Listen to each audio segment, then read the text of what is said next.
Hey guys, it's SD. Been a busy day. Had wind gusts up to 19 miles an hour. Here's the little bridge rectifier mounted on the wall. That's ready for wiring now.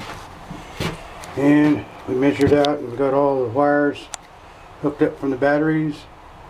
I went ahead and disconnected the Missouri Wind and Solar Charge Controller. My friend sent me over one more of these switches. I'm going to put that in line, that way I can completely isolate this controller here. But these are all the positives. You noticed the keys are out of them. You can't even turn the system on unless you have one of these keys, and you have to turn it to the right, but I'm not going to turn it on right now. Anyway, all the positives hooked up to this 500 amp bus bar right here. There'll be one single line that comes out of here and goes right up here to the inverter. And got the negatives hooked up.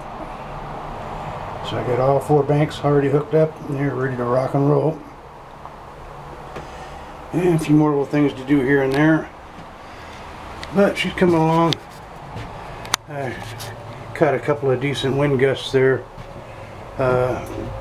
One I wish I would have got, but the no load output on the bot was hitting 167 volts. The thing was booking. And right now she's just kind of sitting there. It's kind of hard to start up, and then if the wind comes up out of the east there, it'll jump right up and start going. That winds have died down considerably. Anyway, we're getting the electrical all hooked up. I went ahead and got this ground rod finally all the way down in the ground. It's 8 feet, so I can get the ground hooked up tomorrow. And my friend in Hong Kong recommended what I'm going to do. Get this dust off here, so I'm going to drill a hole here and here and come straight out of these up to these bus bars and use the accessories that way, and that way it'll drain from all 4 battery banks and keep the draw even throughout.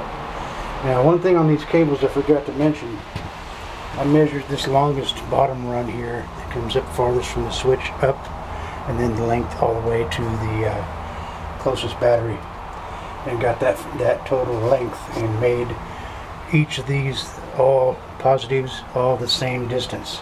And then I did the same thing to these negatives. All your wires are all the same distance, or length if you want to call it. That way, as you're charging or drawing from the batteries, you have the same resistance on each and every set. That way you got one battery is not closer or farther away than the other one, so it's going to go from the path of least resistance. So now that they're all the same length, it should draw evenly throughout the whole setup. Anyway, we're still plugging away, getting some more stuff done. We'll catch you guys later on. Have a good one.